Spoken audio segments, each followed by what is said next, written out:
Bam Bam. Is it time to make a movie? It's time to make a movie. You coming in the garage? You wanna go in the shop? Where are we going, puppy? Where are we going? You gonna come with Daddy? Alright, let's go.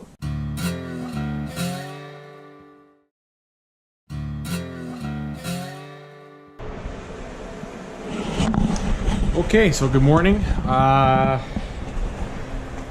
So the problems we were having from the last video, I'd alluded to the fact that we were having some issues with the left side of the engine, and I was very worried about maybe the cylinder liners on the left side being pitted or damaged, or the rings not being good, or the compression not being good, and you know, all of those things contribute to bad compression. But I was somewhat doubtful of that because 6 months ago when we checked the compression, I recall it being good, but I had a seed of doubt in my head, so I went out and borrowed a compression tester, and I checked it again. And in fact, the left side of this engine, which is the side that is giving me the most amount of problems, has better compression than on the right side. The spec for this engine is 171 psi, and the right side is pushing about 150. The minimum that you can have before having problems is 141, so I'm still good on the right side. And on the left side, where the engine's not performing right, it's almost at spec. It's about 169 psi or something like that, so it's good. So that's that, but we have to do the leak down test. That will really determine if there's actually any problems with the compression. And to do that, we have here a leak down tester. Got the compression tester. As I had mentioned before, and as I had spoken to a few people on this subject, and the same opinion keeps coming back, that it is more than likely a carb sinking issue, which is extremely likely because this bike has been stored for so long. I redid the carbs, so you know, everything is fresh and new inside, and things need to be, you know, readjusted. And so we have here a carb sinking tool, which yesterday I did not have, and a timing light to do the static timing. And I'll tell you a little bit of a story about that. Was it 2 days ago? I was driving home, and I saw this guy on the side of the road with a Honda CBX 1200 or 1100, I think it was. An insane bike. I'll put the picture on here so you can see it. And I stopped immediately. I backed up, I rolled down the window, and I said to the guy, I said, "What year is that bike?" He said, "Oh, it's a 1982. So I'm like, "No, I gotta stop. I'm pulling over, I gotta talk to you." And this, I mean, as you can see, it was just an insane looking bike. I mean, it looked as if it literally just drove out of the dealership yesterday. And he completely redid it himself. So of course we had a lot to talk about. I told him about Black Betty and my project and all this here. And then I said, oh, so I had to go, he had to go.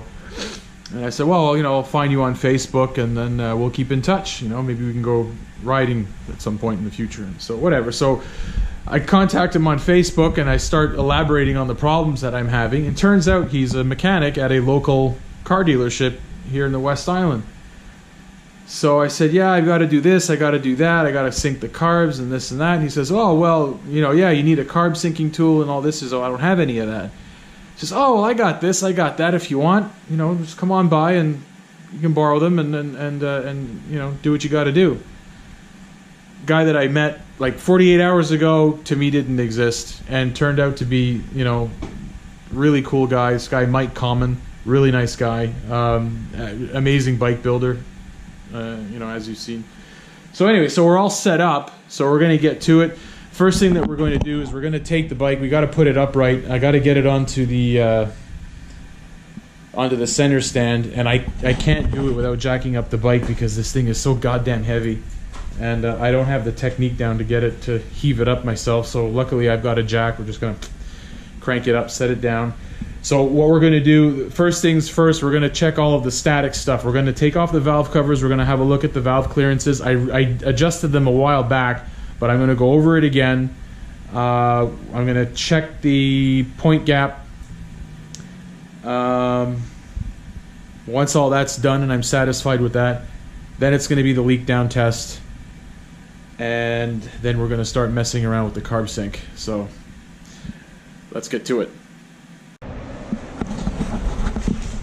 Alright, so we've got the valve covers taken off. So we're going to put the timing mark. The timing, you can barely see there. See the covers off. You can see the part of the flywheel, and that's where the timing marks are. So we're going to line that up to T1, which is going to put cylinders 1 and 2 at top dead center.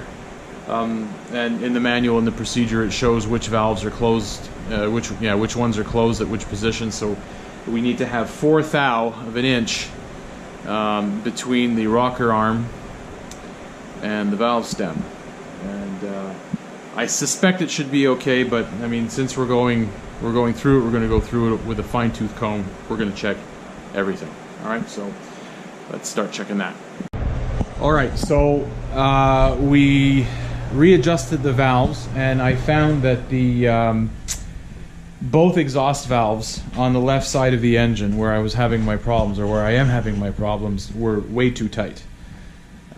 So that could have been a contributing factor too, because if they're not seating properly, then you're getting leak through, and which would probably indicate why the exhaust was so weak coming out the left side. So that's all been checked out. Now we're doing the down leak, the leakage test.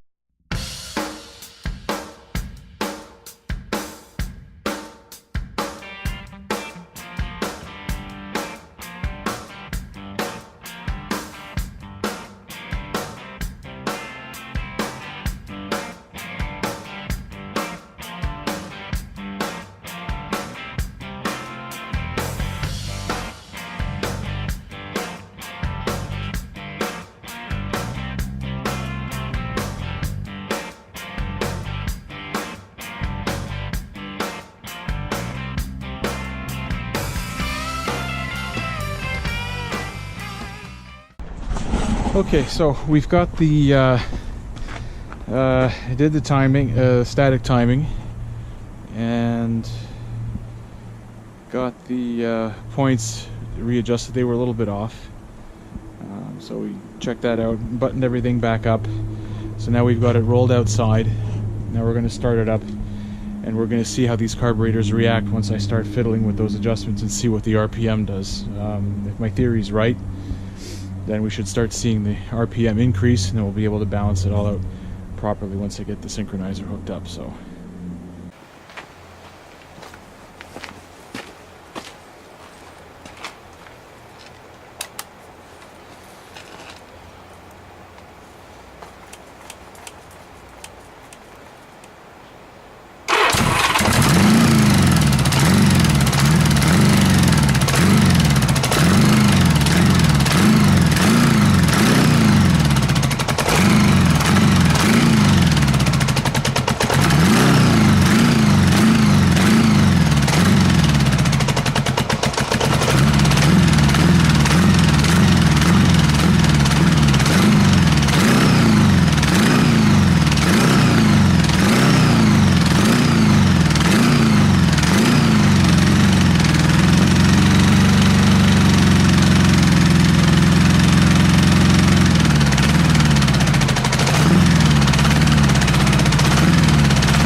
well, we got them dancing pretty even. It's not sounding too bad, although watch it stall on me. I got to run the RPMs a little bit hotter. It just seems to they say 950 to 1000 RPM factory, but it just sounds too boggy to me. And for some reason I started off strong. I mean, the left side was firing really strong, and then all of a sudden it just sort of fell off the cliff. So I'm wondering if there's a firing issue there. I'm going to take it around the block, see how it performs, see how it accelerates, but it's not sounding too bad as it is.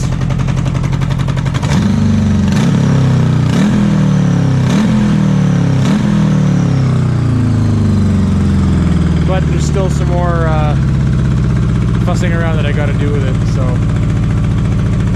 that's it for today, I guess. I'm getting cold, my brain's not working. You see? There she goes. There she goes.